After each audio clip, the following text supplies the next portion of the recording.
Hello everyone, this is Dragon, and welcome back to another episode of Fire Emblem Heroes. We have a good amount of replays this week, so go. Here we go with this week. Of course, no defensive bonus unit for us, so we are stuck with a max of minus 51 on defense if we completely lose a match. And kind of interesting to see two Bramamons on offense. You don't see that too often. Even besides the fact that he's a Dark Mythic, you just don't see Bramamon too often on offense. I guess that doesn't make any sense, whatever. But here we go. Sudden Panic doing Sudden Panic things. And Sol's just going to do a ton of damage. But he can't proc Ignis. Doesn't matter in this case, but this week we decided to try out the Quicken Pulse Self instead of Deflect Missile, or Attack Defense form. And of course, that means we don't have a lot of things. But here at the Column 2 Bolt Tower for the extra damage. Easy one shot on Not. Yeah, that's the thing with Not on defense.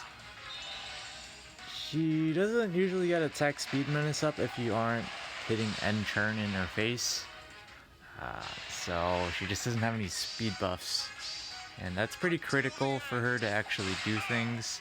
But again, Sol's just going to miss the kill here. Missing a lot of defense from attack defense form, but of course in that position it wouldn't actually do anything. Our Bramamon here, taking out the opposing Bramamon. And well, the rampage continues, because this Bramamon gets to take out Xander. Absolute overkill. Xander doesn't come with a lot of res out the gate anyways. You can see that by the fact Luna gave us a whopping 6 extra damage. Oh boy. But at this point, pick up another one shot. And surprisingly, we get a scenario here where Dagger I mean, it's not a surprise that she survives with bonus stats, but that is +0 Bramamon for you. I guess it does matter because I have Dragon Flowers and Merges on the other ones, so I guess there is some significance. But yeah, there's no way Dagger can survive the remaining forces, so that's just ripperonis.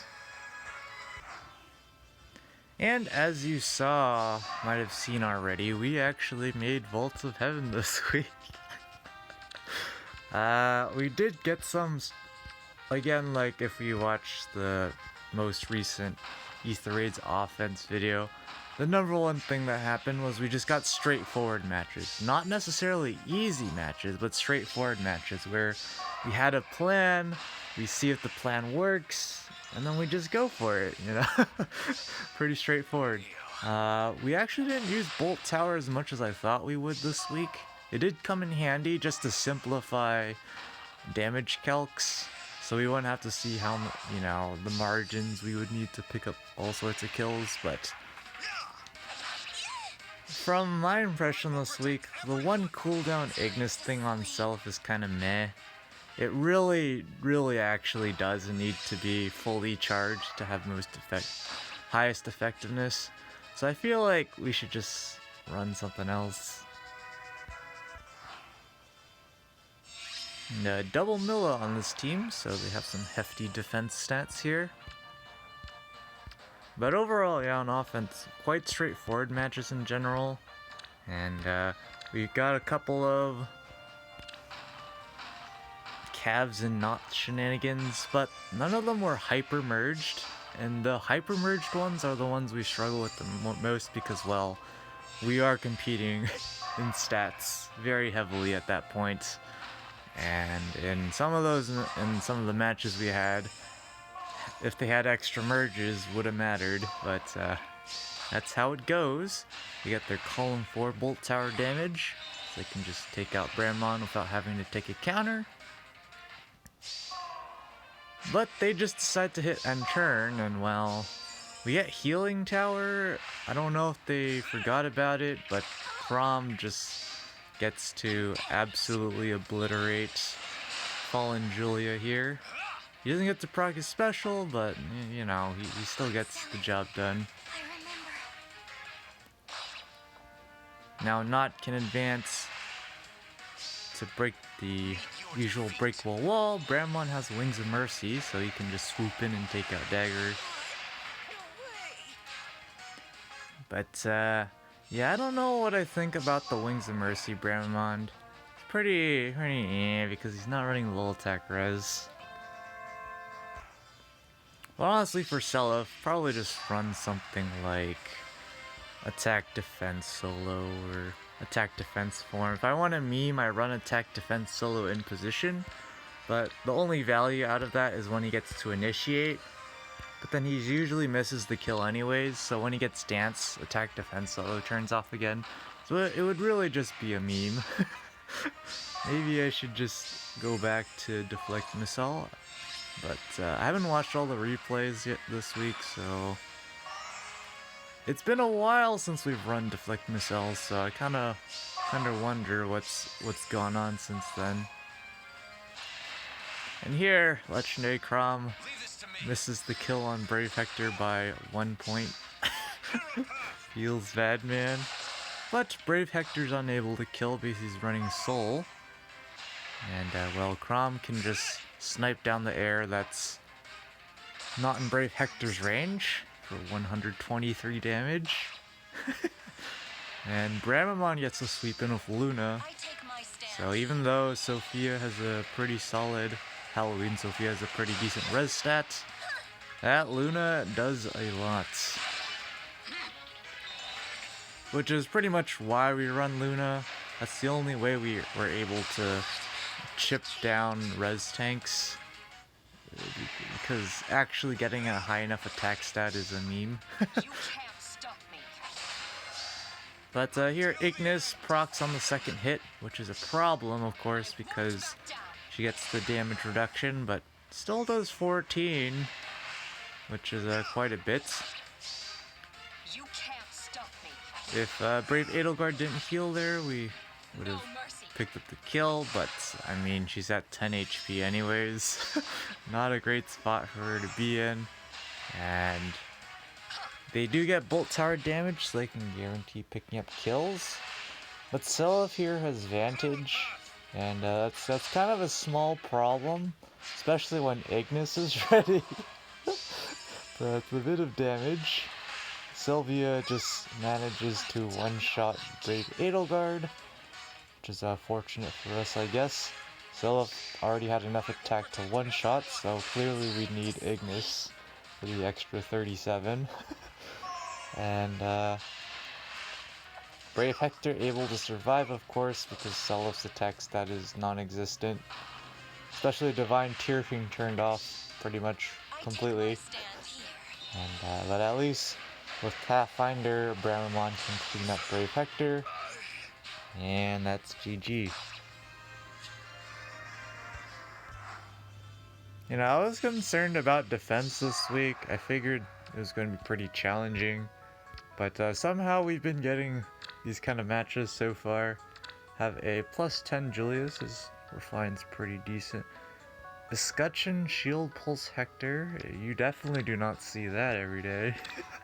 I can understand why they're running Escutcheon over like Pavis for consistency reasons, but you still don't have any special acceleration, so that's technically still not even consistency reasons. I guess it's just for neutral matchups. You don't have to worry. So I'm not sure what they're planning here.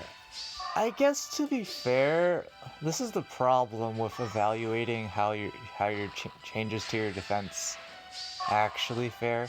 We don't know what people didn't bring because Seliph's Ignis is at 1 cooldown.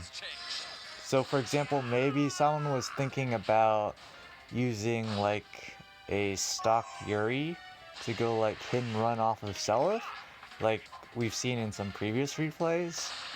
But maybe that's not an option because his Ignis is at 1 cooldown rather than 2. I don't know. that's the thing. So I think we'll just keep it around because we're already goofballing on defense regardless, so it doesn't matter that much. But here's the good old Brave Ike and Brave Lucina combo.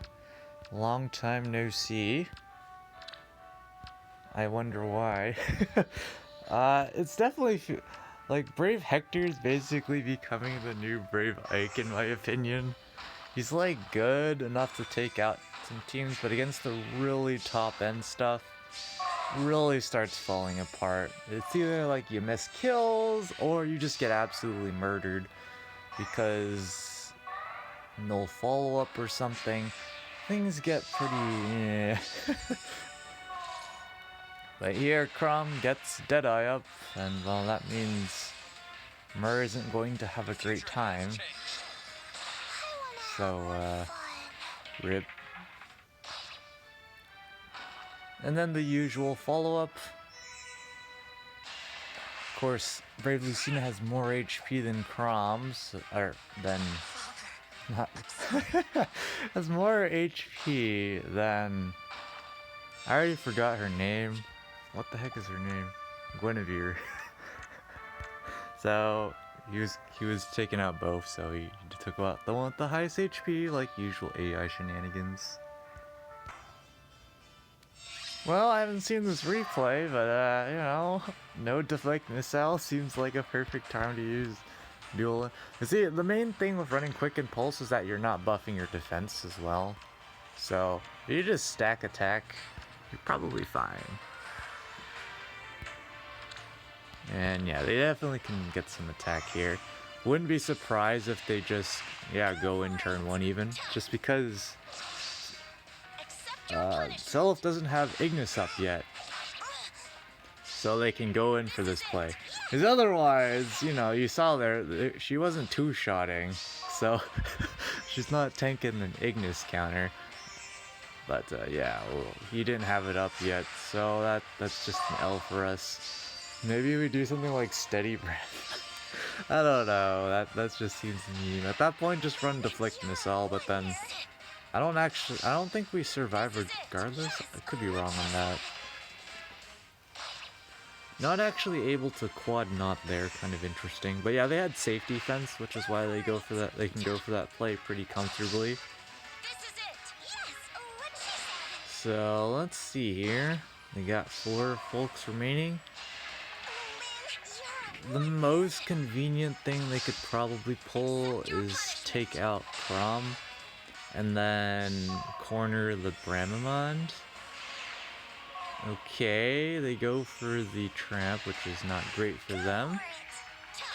And yeah, Dual Lin is not at 100%, so Crom doesn't even neutralize his penalties. So that's -7, comes in handy quite a bit. But yeah, they weren't able to effectively take out everyone, so I guess we get a kill here. And that's honestly kind of awkward because they have 2 dancers, 2 dual limbs, and again, we don't run duo as hindrance. The #1 structure that a lot that top end defenses use. I mean, besides Fortress, that's kind of the given. You kind of have to use your Fortress. But yeah, duo as hindrance is widely used, and I'm out here still not using it. Still haven't even built it. And we're just goofballing on defense. Yeah, seems about right. But yeah, I feel like they could have full swept without dropping a unit there. I think that's just poor planning. Or they were just really gambling on the trap. I don't know. I guess it's like, if the trap was real, then they activate Wings and Mercy, but I don't know. Yeah, sometimes you can design plays where you have an option regardless of which trap is real. Those are actually kind of rare. because having options in both cases is pretty rare, unless, I don't know, everything's rigged in your favor. But Sylvia actually able to sudden panic everyone here, which is cool, I guess. Doesn't really matter that much. But not entirely sure why they brought a team with Alm here. Kind of interesting. They do decide to debuff themselves, but yeah, the debuffs are kind of a small problem. Just a small problem. Well, Chrom again is gonna miss the kill on Brave Fact. He can never pick up the kill. But he doesn't get murdered back because it's not a bonfire set. So that means he gets to attack another day. And that means we can take him out, which is nice. And now Bearmont can swoop in, snipe down Peony, which is great for us. But for these weeks, we have to pick up. I think we have to pick up 3 kills to take -0, which is pretty ridiculous. It mostly comes down to surrendering most of the time. Alright, here we have the new Fjorm, Ascended Fjorm with Lane. What could possibly go wrong? So I know people have made plenty of videos and shenanigans about Fjorm doing things. But that's, of course, to one degree, it's like contrived examples, but it's just damage calcs at the end of the day. And the #1 problem with offensive units is they're heavily reliant on specials to do damage. Because let's be real, how high can a unit's attack stat actually get? Even if you make a contrived setup. Not that high, you know. I don't even think you can hit 300 attack without sweating really hard. Whereas, you know, damage reduction says hello, so specials are basically a must. But here, unfortunate for them, we had, you might have noticed during the match, Happy kind of lost a cooldown on Glimmer. And now Fjorm suddenly lost Ice Mirror. That's because our meme stock kit B-slot on Nils. For some reason but it actually turns out, I'll let the reader or viewer verify for anyone who's interested in doing their daily damage calcs that it actually doesn't matter if Fjorm has Ice Mirror up. She actually still gets one shot. She just takes too much damage. So it didn't matter. But, you know, that's why people run Aegis, because, again, an exercise for the viewer. Aegis does allow her to survive by an incredibly large margin, and she doesn't pick up the 1-round KO on the counter, unlike Ice Mirror if she were to survive. But, you know, still, you survive, and for a far save unit, where you have other units just chilling around ready to go attack as well, that's pretty much all you need, honestly, in a lot of matchups. You just need to survive. Oh yeah, I kind of forgot.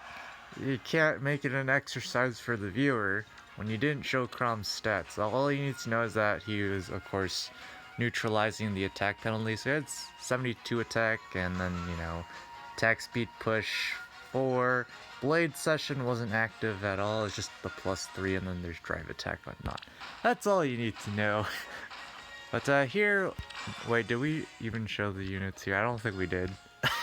This is 100% total equality content. But yeah, Gatekeeper here, pretty solid detailed report. You'll see that comes in handy, I would imagine, because we have Wings of Mercy on Bramamond, and the only way he's getting into the battle is with Wings of Mercy. So let's see what they do here. We got isolation, of course.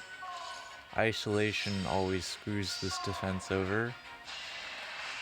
But they go for the Brave Camilla attack, and of course she's got gravity. Her Refine is basically just more stats, but that's pretty much what a healer needs, more stats. It's more on the offensive spectrum, but which won't age well super long term, but you know, in the meantime it's fine. Not's going to potato into Gatekeeper, but Gatekeeper can't double back, so that's just a missed kill. Actually would have been exact lethal. That would be something. Yep, there you can just snipe down Crom now. You never even got to attack. I guess you can also like do your daily damage calcs and see how much damage Crom would have done. Doesn't seem like a lot, considering there's a double distant guard as well. But yeah, Camilla's just rampaging here. Plus 31 attack and speed coming in handy. Like 8 of those points were from Gatekeepers and Peony from Flower of Joy. Like Milla wasn't even in range there. But yeah, Sylvia's isolated, so no dance there, but it's not like we would have been able to take out Brave Hector or Bramamon anyways. I guess Dagger was in range or something if somehow we got the dance off, but this is just a Brave Camilla rampage. This is why I should probably switch my Brave Camilla's blessing to a offense blessing, because it would be theoretically useful. Since I don't have Flame, if I ever were to try out save offense shenanigans, she'd probably be my next pick. Yeah, probably, because you just need offensive power. Maybe Brave Veronica, but yeah, 1 brain cell, 10 out of 10. And here we go for our last match of the season here. Safety, fence, and ladder, all that good stuff. Yeah, pretty low merges overall, but you don't necessarily need high merges to beat this defense, but you do need some degree of stats. Like, you can't go in with units with, I don't know, 50 attack and expect to cleanly win without Omega chip damage or something. There is some degree of, yeah, you need stuff to take out this defense, but Fallen Leon only exactly taking out Bramon, that's kind of sad. Okay, they decide to leave. We all know that's a terrible idea because Not's just going to break the wall. Crom has Pathfinder now, so he can absolutely obliterate Halloween Rima, Robin, I don't know. Absolute overkill. And well, that's about it, because Sylvia got isolated. Yeah. Otherwise we would have picked up another kill, but they activate the free damage card of the Bolt Trap, so they can take out these units. But the problem is now they're all at 1 HP, and they haven't neutralized all the threats. Seliph still exists with Nils. So, Sylvia actually going to potato here. Do the classic 0×2. But you know, at least she gets the Procker special, and it's Moonbow. So, she does a whopping 12 damage. Okay, and we have a reciprocal 8 on Seliph for memes. I guess he actually used it there. Interesting. But yeah, at this point, they're all at 1 HP. Ignis is at 1 cooldown. There's no guard. Except on Micaiah, who doesn't work anymore, so it's kind of a small problem. But with that, we ended out only losing 31 lift this season. Pretty insane.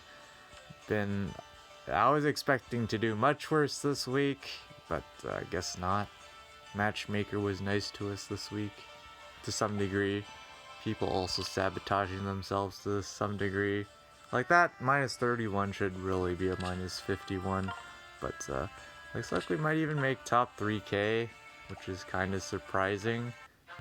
Not sure if it was a rough week for everyone else. We were just goofballing.